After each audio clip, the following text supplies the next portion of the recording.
Hello everyone, welcome to my YouTube channel. अच्छे होंगे, मस्त होंगे और स्वस्थ होंगे। चलिए, तो आज हम लोग अपने टॉपिक के बारे में डिस्कशन करते हैं। इससे पहले हम लोगों ने विद्युत द्विध्रुव आघूर्ण देख लिया है। अब उसके अक्षीय बिंदु पर विद्युत क्षेत्र की तीव्रता की गणना करेंगे। तो चलिए स्टार्ट करते हैं। सेशन में अंत तक बने रहिएगा। तो हम लोगों के पास हमारा पहला टॉपिक है विद्युत द्विध्रुव के कारण अक्षीय बिंदु पर। अक्षीय कहने का मतलब आपके पास एक विद्युत द्विध्रुव होता है। जो विद्युत द्विध्रुव होता है, जो प्लस और माइनस से मिलकर बना होता है, उनके बीच की टोटल दूरी 2a होता है और वो दो आवेशों, एक माइनस का एक प्लस, इन दोनों से मिलकर बना होता है। इसी पॉइंट पे कोई पॉइंट P है, इसी रेखा पे कोई पॉइंट P होता है, विद्युत आवेश पॉइंट P होता है, बिंदु P होता है। वहाँ हम लोगों को विद्युत क्षेत्र की तीव्रता की गणना करना है। तो ये माइनस क्यू के कारण इस पॉइंट पे जो आपके पास विद्युत क्षेत्र लगेगा, इसे E1 मान लो, तो ये दूर फेंकेगा।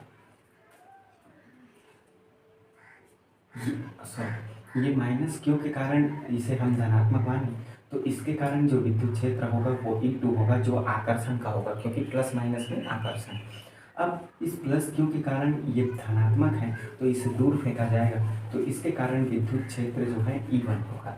ठीक है, तो प्लस के कारण E1 विद्युत क्षेत्र जो इससे दूर, और माइनस के कारण E2 विद्युत क्षेत्र जो इसके पास। अब सेंटर पॉइंट केंद्र और बिंदु P की दूरी जो है r है, और हमारे पास जो दोनों द्विध्रुव आघूर्ण है, उनकी टोटल दूरी 2a है। तो हम क्या निकालना है? पहला, प्लस क्यों आवेश के कारण बिंदु P पर विद्युत क्षेत्र की गणना करना है। ठीक है, ये जो प्लस क्यों आवेश है, इसके कारण पॉइंट P पे विद्युत क्षेत्र की गणना। तो E plus is equal to हम लोगों के पास होता है 1/4πε0 विद्युत क्षेत्र की तीव्रता, उस पर आवेश और उनकी दूरी।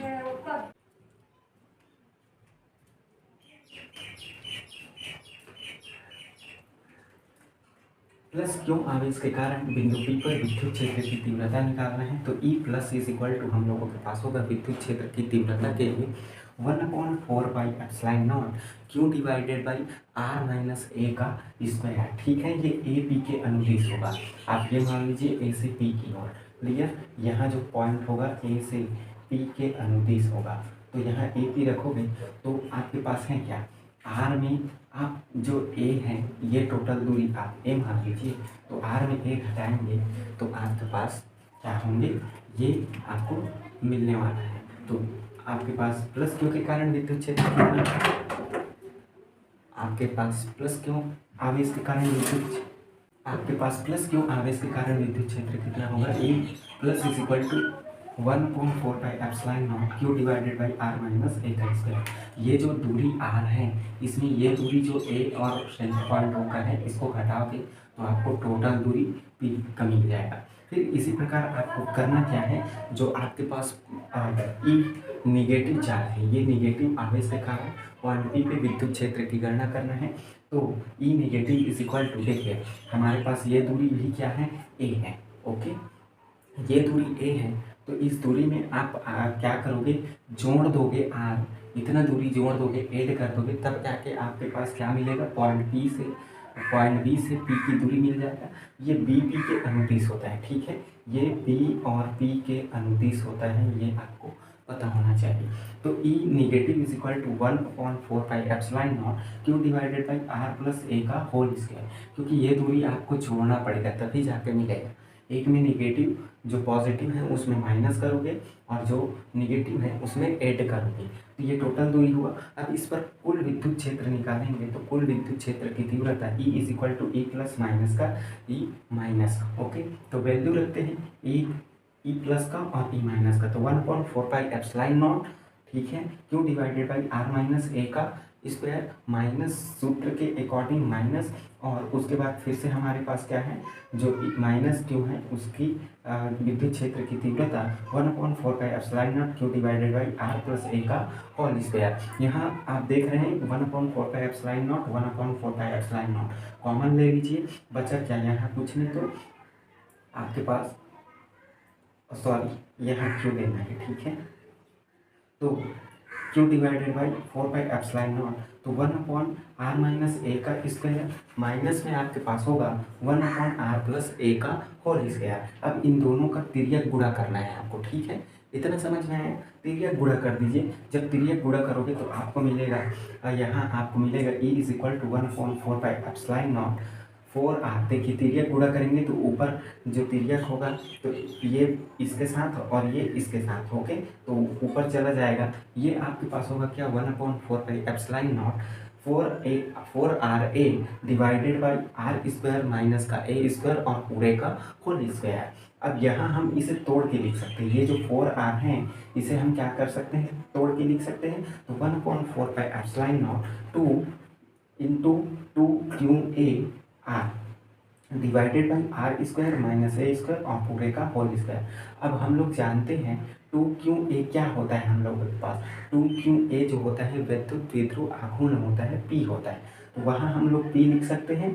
तो हम लोगों के पास E axial is equal to मिलेगा 1/4 pi epsilon naught 2pr divided by R square minus a का स्क्वायर और पूरे का होल स्क्वायर।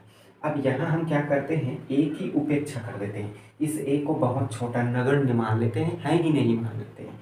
तो हमारे पास a की उपेक्षा करेंगे तो इस कंडीशन में r बड़ा हो जाएगा। तो E = 1/4 pi epsilon naught 2pr divided by 2 × 2 कितना होगा 4r होगा, तो r की घात 4। अब यहाँ से एक r डिलीट, तो r की घात r क्यूब बचेगा। तो हमारे पास final formula E = 1/4 pi epsilon nought 2p divided by r cube होगा, जो कि फाइनल फार्मूला होते हैं किसी पॉइंट P पर विद्युत क्षेत्र की तीव्रता इतनी तीव्रता के साथ जो है इस पॉइंट P पर विद्युत क्षेत्र जो है उपस्थित रहता है। तो ये आपको समझ में आया होगा, उम्मीद करता हूँ। एक बार कमेंट करके ज़रूर बताइएगा, और नहीं आया होगा तो एक बार और समझ लेंगे, ठीक है। आपको कुछ नहीं करना है, इस पॉजिटिव चार्ज के कारण क्या करना है, इस पर विद्युत क्षेत्र निकालना है जो E1 होगा, क्योंकि प्लस प्लस में प्रतिकर्षण। फिर इस निगेटिव के कारण जो आपके पास यहाँ होगा तो प्लस माइनस में आकर्षण, विद्युत क्षेत्र E2 होगा। प्लस क्यू के कारण जो आपके पास विद्युत क्षेत्र होगा वो 1/4 pi epsilon naught q divided by r माइनस a का स्क्वायर होगा, ठीक है, क्योंकि ए पी के अनुदिश लेना है। आप इस दूरी को घटाओगे तो आपको r और p के जो a और p हैं उनके बीच की दूरी मिल जाएगा, ठीक है। उसी प्रकार माइनस क्यू के कारण तो यहाँ ऐड करना पड़ेगा, ये a आप ऐड करोगे इस r दूरी पे तभी जाके मिलने वाला है। तो E negative is equal to 1/4 pi epsilon naught q divided by r+a का होल स्क्वायर, क्योंकि ये दूरी है, ओके। ये बी पी के अनुदिश होता है।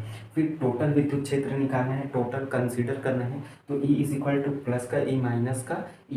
अब दोनों का वैल्यू लिख दीजिए। 1/4 पाई एप्सिलॉन नॉट आपके पास होगा क्या 1/4 पाई एप्सिलॉन नॉट, और उसके बाद q डिवाइडेड बाई r माइनस a का whole square minus 1/4 pi epsilon naught और q डिवाइडेड बाई r+a का होल स्क्वायर। यहाँ से 1/4 पाई कॉमन निकाल लीजिए, आपके बचेगा q 1/r माइनस a का होल स्क्वायर माइनस 1/r+a का होल स्क्वायर। अब तिर्यक गुणा करेंगे तो यहाँ एक स्टेप और आएगा, वो आप लिख लीजिएगा, क्योंकि यहाँ तिर्यक गुणा होगा तो r+a का होल स्क्वायर होगा और यहाँ होगा तो r-a का होल स्क्वायर। ये आगे जाके पूरा हल होगा तो आपके पास 4ra बचेगा, 4ra divided by r square minus का a स्क्वायर और पूरे का होल स्क्वायर। तो यहाँ 4ar को हम लिख सकते हैं 2qa r और डिवाइडेड बाई r माइनस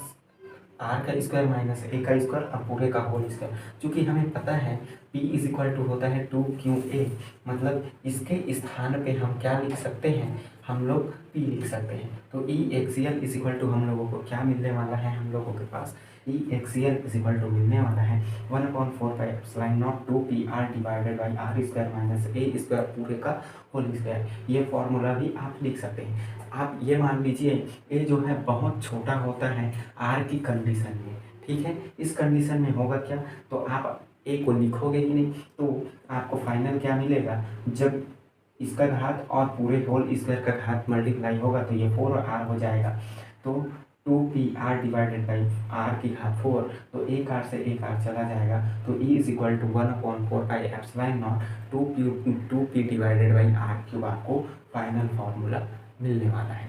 तो ये समझ गए होंगे। अब इसी के साथ एक और है जो निरक्ष पे है, मतलब इस पॉइंट के कोई ऊपर या नीचे हमें विद्युत क्षेत्र की तीव्रता की गणना करना है, वो नेक्स्ट क्लास में करेंगे। आज के लिए इतना ही, तब तक के लिए मस्त रहिए, स्वस्थ रहिए और अपनी पढ़ाई करते रहिए।